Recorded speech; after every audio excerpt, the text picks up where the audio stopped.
मुद्दे के लिए आजादी, हम लेके रहेंगे आजादी, तुम कुछ भी कर लो आजादी। नमस्कार, मैं रवीश कुमार। सुप्रीम कोर्ट ने दिल्ली और एनसीआर के कुत्तों को लेकर एक फैसला दिया। इस फैसले के खिलाफ बहुत से पशु प्रेमी सड़क पर उतर आए और विरोध करने लगे, तो लोगों का एक दूसरा तबका उन्हीं के खिलाफ हो गया। उनके मुद्दों का मजाक उड़ाने लगा और 100 तरह के मुद्दे गिनाने लगा। इस पर चुप रहे, उस पर चुप रहे, लेकिन सड़क पर उतरे तो कुत्तों के लिए। इससे पता चलता है कि जनता के अलग अलग वर्ग में एक दूसरे को लेकर कितना गुस्सा है। लेकिन क्या यह तर्क ठीक है? कुत्तों के लिए निकलने वाले लोग लोकतंत्र के बुनियादी सवालों के खिलाफ ही हैं। क्या यह सही है? हमें कैसे पता कि उनमें से किसी ने नफरती हिंसा का विरोध नहीं किया? हमें कैसे पता कि उनमें से किसी ने बुलडोजर से किसी के घर गिराने का विरोध नहीं किया या वोट चोरी का विरोध नहीं किया? क्या इनका विरोध करने वाले लोग इन प्रश्नों का जवाब ठीक ठीक जानते हैं या अंदाजे से अपने भीतर के गुस्से को उन पर थोपना चाहते हैं, भड़ास निकालना चाहते हैं कि आदमी यहां मर रहा है, बात कुत्तों के अधिकार की कर रहे हैं?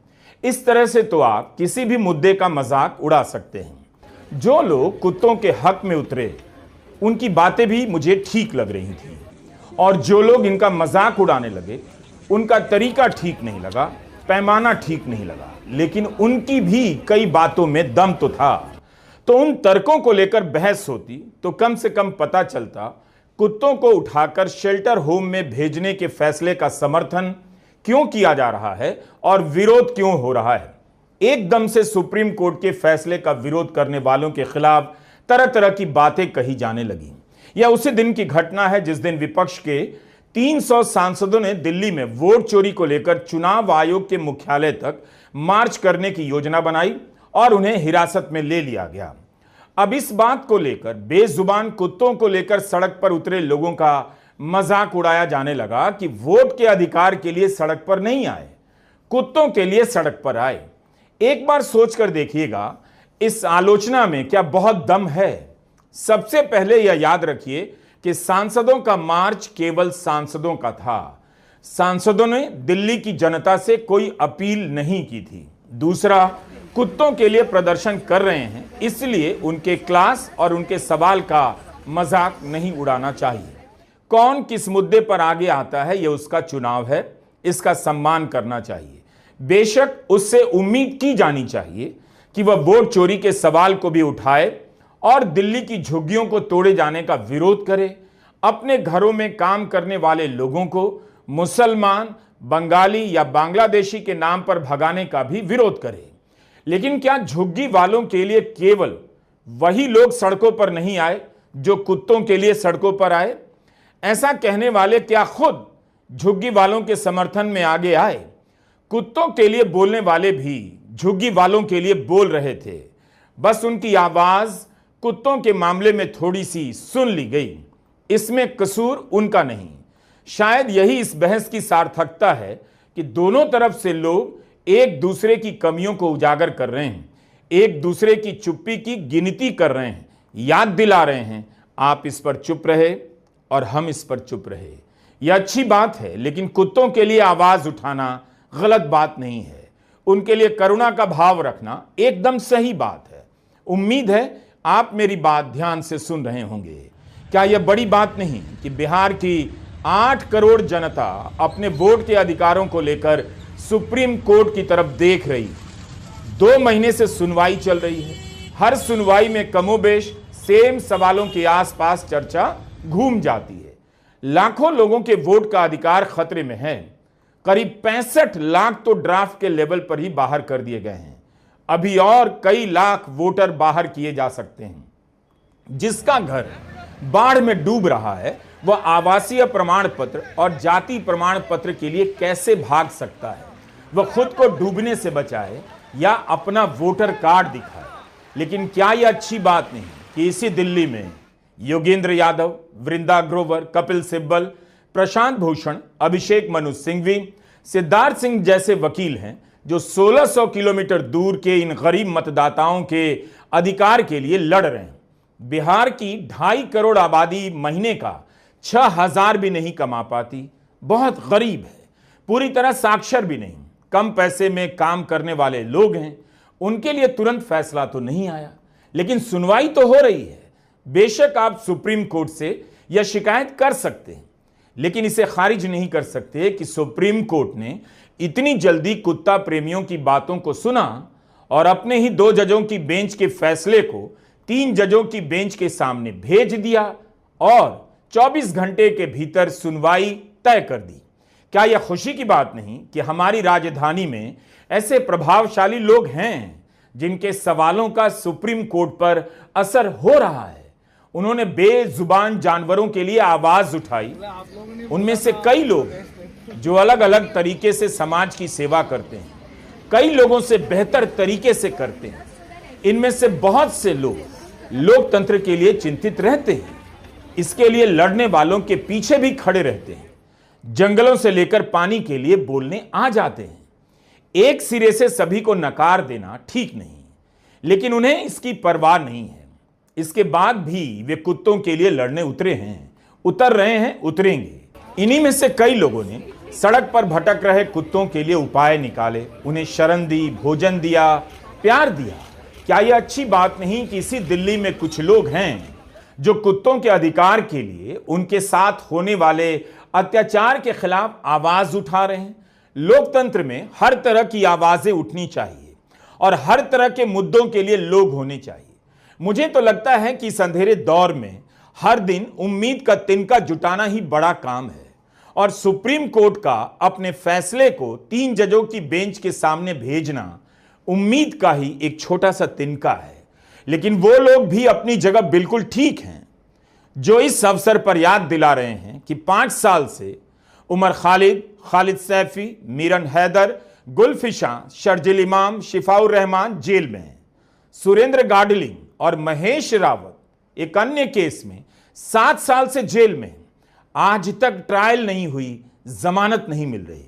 इस अन्याय को हर मौके पर याद करना चाहिए और उम्मीद रखनी चाहिए कि जो लोग कुत्तों के लिए सड़कों पर उतरे हैं वे भी इस बात को महसूस करते हैं। बल्कि मैं खुद कई लोगों को जानता हूं जो इस अन्याय पर शर्म से सर झुका लेते हैं। इसलिए जिन लोगों ने कुत्तों के अधिकार के लिए, उनके साथ होने वाले अत्याचार के लिए आवाज बुलंद की, उनकी तारीफ होनी चाहिए, उनसे उम्मीद भी होनी चाहिए, लेकिन उनका तिरस्कार नहीं करना चाहिए। आजादी की पूर्व संध्या पर सुप्रीम कोर्ट ने कितना अच्छा काम किया, वरना कुत्तों को उठाकर जाने किस तरह के शेल्टर होम में ले जाया जाता, उनके साथ कितना अत्याचार होता। अदालतों के लिए भी अच्छा है कि सुनने का अभ्यास जारी है। जीएन साई बाबा का केस याद होगा। बॉम्बे हाई कोर्ट ने उन्हें जमानत दे दी। महाराष्ट्र सरकार तुरंत सुप्रीम कोर्ट चली गई। शनिवार का दिन था, छुट्टी का दिन। सुप्रीम कोर्ट ने तुरंत सुनवाई की और बॉम्बे हाई कोर्ट के उस फैसले पर रोक लगा दी। उसी बॉम्बे हाई कोर्ट की अलग बेंच से कहा, इस फैसले को फिर से सुनिए। ऐसा पहली बार हुआ यह तो नहीं कह सकता, लेकिन ऐसा मैंने पहली बार सुना। बॉम्बे हाई कोर्ट की एक बेंच का फैसला रुक गया और उसी हाई कोर्ट की दूसरी बेंच ने सुनना शुरू कर दिया। यह जमानत का फैसला था। साईं बाबा की जमानत पर दोबारा सुनवाई हुई, 1 साल तक हुई। उससे पहले 2014 से लेकर 2022 तक करीब 8 साल वे जेल में रह चुके थे। 2017 से 2022 के बीच बॉम्बे हाई कोर्ट की नागपुर बेंच उनके मामले में सुनवाई कर चुकी थी। उसके बाद बॉम्बे हाई कोर्ट की दूसरी बेंच ने भी साईं बाबा के मामले की सुनवाई की और जमानत दे दी। जमानत अधिकार है, बेल अपवाद है। 1000 बार दोहराने वाले सुप्रीम कोर्ट से उस दिन उम्मीद टूट गई, लेकिन बॉम्बे हाई कोर्ट की 2 अलग अलग बेंच से 2-2 बार उम्मीद पास हो गई। यही तो उम्मीद का छोटा सा तिनका है जिसे हम और आप बटोर रहे हैं। पेड़ के नीचे बैठकर ताकते रहते हैं कि कोई तिनका टूटे और सहेज लें। बस जीएन साईं बाबा को यह तिनका नहीं मिला। उनकी उम्मीदें टूट गईं, बीमार होते गए, जेल से बाहर आए, लेकिन ज्यादा दिन नहीं जी सके। हो सकता है कुत्ते के लिए बोलने वाले लोगों ने कुछ ना बोला हो, लेकिन यह भी तो हो सकता है कि उन्हें पता ना चला हो। और हम कैसे कह सकते हैं कि उन्होंने नहीं बोला है? क्या साईं बाबा के लिए वे लोग सड़कों पर उतरे थे जो कुत्तों के लिए बोलने वालों को टारगेट कर रहे हैं? आजादी, हम लेके रहेंगे आजादी, तुम कुछ भी कर लो। आजादी। इतना जरूर दिखा कि एक बड़ा एंकर इस भीड़ में दिख गया जो कुत्तों की तरफ से करुणा का बखान कर रहा था, लेकिन इंसानों के साथ हो रहे अन्याय पर चुप रह जाता है। फिर भी यह अच्छी बात है कि उसके भीतर किसी के प्रति करुणा बची रह गई है। करुणा बची रहनी चाहिए, तभी इंसान के बचे रहने की संभावना बची रहेगी। लोग बहुत प्यार करते हैं कुत्तों से, बच्चों की तरह। बच्चों की तरह प्यार करने वाले अच्छे होते हैं। पुतिन की जर्मनी की चांसलर के साथ मुलाकात चल रही थी, तभी पुतिन का शेरू आ गया। जरूरी नहीं कि इसका नाम शेरू ही हो, लेकिन इसे देखकर मुझे शेरू ही कहने का मन हो रहा है। दरअसल अब जब इस देश में सब खत्म हो गया है, तो ये मत कीजिए कि आपस में ही हम एक दूसरे के गिरेबान पकड़ लें, एक दूसरे को जमीन पर पटक दें। मैं बस यही नहीं चाहता। जिस मैदान में हमने अपनी संस्थाओं को खत्म होते देखा है, उसी मैदान में हम एक दूसरे को खत्म ना करें, क्योंकि अगर कुछ नया होना है तो इन्हीं लोगों में से होना है जो कुत्तों के लिए बोल रहे हैं और जो कुत्तों के लिए बोलने वालों को अनाप शनाप सुना रहे हैं। मत कीजिए ऐसा। कुत्तों के काट लेने से ज्यादा खतरनाक है किसी को फर्जी आरोपों में जेल में डाल देना, किसी के घर में घुसकर छापे मारना, डरा देना। यह बातें निराश करने के लिए नहीं कह रहा, बल्कि याद दिलाने के लिए कह रहा हूं कि सुप्रीम कोर्ट ने कई बार ईडी को फटकार लगाई, लेकिन इसके बाद भी ईडी को फर्क नहीं पड़ा। मगर उसी सुप्रीम कोर्ट ने ईडी से इतना तो कह दिया, आपका व्यवहार क्रूक की तरह लगता है। क्रूक मतलब अपराधियों की तरह लगता है। यही उम्मीद का वो तिनका है जिसके टूट जाने और हमारे पास आ जाने का इंतजार कर रहे हैं। पूर्व chief justice DY Chandrachud retirement के बाद सरकारी घर नहीं छोड़ रहे थे। सुप्रीम कोर्ट के प्रशासन को कहना पड़ा, घर तो खाली कर दीजिए। जवाब में उन्होंने कहा, घर ढूंढ रहे हैं, लेकिन फिर दूसरे सरकारी मकान में चले गए। किस बात के लिए उन्हें सरकारी मकान मिला है, यह तो कोई नहीं पूछ रहा। मगर बार संघ के अध्यक्ष विकास सिंह ने खुलेआम कह दिया, यह गलत है। तय अवधि के बाद भी उसी मकान में रहने से आशंकाएं पैदा होती हैं, कहीं किसी फैसले के बदले उन पर कृपा तो नहीं बरस रही। क्विड प्रो को। अब वे सरकारी बंगले में चले गए, जबकि उन्हें सरकारी घर मिलने का कोई नियम नहीं। यह विकास सिंह का बयान है जो छपा है। यही उम्मीद का तिनका है। जब जज पर मकान के लिए संदेह हो जाए तो एक वकील सच बोल देता है। इसलिए उस दिन हताश नहीं हुआ जब पूर्व चीफ जस्टिस DY चंद्रचूड़ को दूसरा सरकारी घर दिया गया, क्योंकि मुझे तिनका मिल गया था।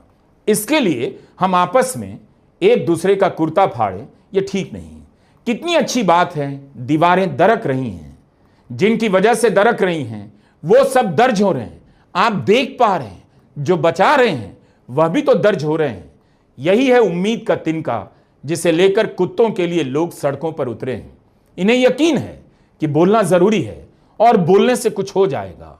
बस यही यकीन 140 करोड़ की आबादी में अगर एक के भीतर भी बची रह जाए तो वोट चोरी से सरकार बनाने वाले बीच रात में एक बार उठकर दरवाजे की तरफ देखेंगे, कहीं जनता आ तो नहीं रही है। आप मेरी बात सुन रहे हैं? मैं ज्यादा बोलता हूं। अन्याय के खिलाफ बोलना इतना कम हो गया है कि ज्यादा बोलना पड़ता है। जब भी उम्मीद का कोई तिनका नजर आए उसे सहेज लीजिए। इसलिए जो लोग सड़कों पर उतरे हैं, प्लीज उनका मजाक मत उड़ाइए, बल्कि उनकी बातें सुन लीजिए। अपनी भी कहिए। लोग कुत्तों को प्यार करते हैं, केवल अमीर लोग प्यार नहीं करते। बहुत से साधारण लोग भी कुत्तों को बहुत प्यार करते हैं। बच्चे उन्हें पुचकारने के बहाने प्यार करना सीखते हैं। ये वे लोग नहीं जो केवल नारे लगाने उतरे हैं, बल्कि जब नारे नहीं लगा रहे होते हैं तब भी इन कुत्तों के लिए खाना और सर्दी के समय कंबल का इंतजाम कर रहे होते हैं। क्या यह सुंदर कल्पना नहीं है? एक बार प्रधानमंत्री नरेंद्र मोदी ने कहा, पिल्ला भी कार के नीचे आ जाता है तो दर्द होता है। भारत के राजनीतिक ही नहीं, दर्शन के इतिहास में, करुणा के इतिहास में ऐसी व्याख्या किसी ने नहीं की। इसे सुनते ही अपनी आंखों में आंसुओं को खोजने लगा, उनके नहीं टपकने पर कोसने लगा। बस याद आ गया कि सवाल के जवाब में उन्होंने यह बात कही, और यह भी याद आ गया, कुत्तों के साथ अमानवीय बर्ताव करने का आदेश आया तो पिल्ले के लिए दर्द रखने वाले हमारे करुणामयी प्रधानमंत्री मोदी चुप रह गए। मुझे तो लगा था कि प्रधानमंत्री बनते ही वे पिल्लों के संरक्षण के लिए शेल्टर होम खुद से बनवाएंगे, ताकि कार के नीचे ना आ सकें और उन्हें दर्द ना हो। बेशक कुत्ते जिन्हें काटते हैं गरीब लोग होते हैं, रोज काम पर जाने वाले होते हैं, स्कूल जाने वाले बच्चे होते हैं। कई बार मामला जानलेवा हो जाता है। लेकिन उसी फुटपाथ पर क्या कुत्ता ही समस्या है? वह फुटपाथ कितना असुरक्षित है, रोशनी नहीं, सफाई नहीं, उस पर चलने वाली एक लड़की की जान निकल जाती है। गुंडे पीछा करते हैं, गुंडे नहीं, भारत के मर्द पीछा करते हैं। उनको पकड़कर शेल्टर में कोई नहीं डाल रहा, वे कभी भी आ जाते हैं। बलरामपुर में एक लड़की भागी जा रही है, बाइक से लड़के उसका पीछा कर रहे हैं, उसे कुत्तों ने नहीं काटा, उसके साथ बलात्कार हुआ। मध्य प्रदेश में हर दिन 6 से 7 बलात्कार की घटना होती है। यह नहीं बताया गया कितने मर्द शामिल हैं। इन मर्दों को शेल्टर होम में क्यों नहीं भेजा गया? क्या ऐसे मर्दों के लिए शेल्टर होम बन सकता है जो सड़क पर चलने वाली लड़कियों को काट लेते हैं, नोच लेते हैं? तो क्या यही समाधान है कि कुत्तों के साथ अत्याचार किया जाए, या समाधान ऐसा निकाला जाए जो हर पक्ष के लिए बेहतर हो? शेल्टर होम बनाना आसान नहीं, आज तक गौशालाएं नहीं बन पाई। इतने लोग गौ रक्षा की अफवाह के नाम पर सड़क पर मार दिए गए। आए दिन यूपी से वीडियो आता रहता है, सांड ने हमला कर दिया, किसी को मार दिया। अखिलेश यादव भारत के एकमात्र राजनेता हैं जो सांड के हमले के खिलाफ नित्य बोलते हैं। सांड की समस्या क्यों पैदा हुई? कारण सब जानते हैं, बोलता कोई नहीं। सांड जान ले रहा है। सांड से खेतों को बचाने के लिए लोग अपने पैसे से कांटे की तारें लगा रहे हैं, फिर उसमें करंट भी दौड़ा रहे हैं ताकि सांड मर जाए। दया और करुणा में हमारा समाज दुनिया में अव्वल बताया जाता है। बाकी कहीं भी दया और करुणा तो है नहीं, केवल भारत में ही है जो बार बार बताया जाता है। कि आप यूपी के सभी सांडों को किसी बाड़े में बंद कर सकते हैं? सड़कों पर घूम रही गायों के लिए क्या हर जगह गौशालाएं बन गई हैं, बनाई जा सकती हैं? इतनी गौशालाएं बनाई जा सकती हैं? जवाब दीजिए। बन गई होती तो सड़कों पर गायें प्लास्टिक खाती ना दिखती और सांड अटैक ना कर रहे होते। उनकी जमीन पर कब्जा कर आपने घर बनाए, दुकानें बनाई, प्लॉट काट लिए और गायों से कहते हैं गौशाला में रहें। खेतों में अनाज को नष्ट कर देता है सांड, लेकिन क्या उन सभी को गौशाला में रखा जा सकता है? इसका मतलब है इस समस्या के समाधान को लेकर हम ठीक से नहीं सोच रहे हैं और समाधान करना भी नहीं चाहते। कुत्तों के काटने की समस्या तो है, आए दिन हिंदी अखबारों में यह गिनती छप रही है और बहुत भयावह है। संख्या मामूली नहीं, सैकड़ों में है, कहीं कहीं हजारों में है। मैं खुद इसे इंस्टाग्राम पर शेयर करता रहा हूं, लेकिन इसका समाधान कोर्ट के आदेश से नहीं होगा। कोर्ट ने भीड़ की हिंसा रोकने के लिए लंबा चौड़ा आदेश दिया, आज तक भीड़ की हिंसा नहीं रुक पा रही है। किसी भी मकबरा को मंदिर घोषित कर हमला कर दिया जा रहा है। फतेहपुर में 200 साल पुरानी अब्दुल समद की मजार है, 150 की भीड़ कहां से आ गई? सुप्रीम कोर्ट ने तो भीड़ की योजना का पता लगाने की पूरी व्यवस्था बना दी थी। क्या कोर्ट चेक करेगा कि उसके दिशा निर्देशों का पालन हो रहा है या नहीं? अभिषेक शुक्ला, विनय तिवारी, प्रसून तिवारी, आशीष त्रिवेदी, पप्पू सिंह चौहान, धर्मेंद्र सिंह, अजय सिंह, पुष्पराज पटेल, ऋतिक पाल, देवनाथ धाकड़े, इन सब के नाम एफआईआर में। ये सब फतेहपुर के नए इतिहासकार हैं। 150 अनाम लोग हैं एफआईआर में। ये उस भीड़ का हिस्सा थे जिसे रोकने के लिए सुप्रीम कोर्ट ने कई साल पहले आदेश दिया। लेकिन हुआ क्या? गाय से लेकर भीड़ अभी तक सड़कों पर है और आदेश केवल कुत्तों के लिए कि ये काट रहे हैं तो उठाकर बंद कर दिया जाए। बंदरों को भगाने के आदेशों का क्या हाल हुआ हमने देखा है। मुझे भी कुत्तों से डर लगता है बहुत। जिनके घर जाता हूं मेरे लिए अपने कुत्ते बंद कर देते हैं। कभी कभी उसी कुत्ते से प्यार करने लग जाता हूं, पता नहीं चलता कब डर जाता हूं, कब दोस्ती हो जाती है। लेकिन इन्हीं छोटे छोटे मसलों से आप बड़े बड़े मसलों से लड़ने के लिए तैयार होते हैं। दिल्ली, मुंबई की सड़कों पर उतरे लोगों ने उस दौर में सड़क पर उतरने का काम किया है जब कोई बोल नहीं पाता है। कोर्ट का फैसला व्यवहारिक नहीं है। उसे लागू करना संभव ही नहीं। लागू करने के नाम पर कुत्तों के साथ अत्याचार होगा, लेकिन उनके लिए लड़ने वालों के साथ आप अत्याचार मत कीजिए। जो लोग सड़कों पर उतरे हैं वो कुछ विकल्प भी बता रहे हैं। शेल्टर समाधान नहीं है, टीकाकरण है, बीमार कुत्तों का इलाज संभव है। रेबीज को लेकर हवा खड़ा करना भी ठीक नहीं। रेबीज के टीके का इंतजाम करना सरकार का काम है, वह तो वैसे भी करना है जो ठीक से नहीं करती। तो इसका मतलब यह नहीं कि सड़कों से कुत्तों की सफाई करने लग जाएं। उन्हें ट्रेन किया जा सकता है, जैसे भारत के लोगों को डरने और चुप रहने के लिए ट्रेन किया जा चुका है। कुत्तों को भी किया जा सकता है।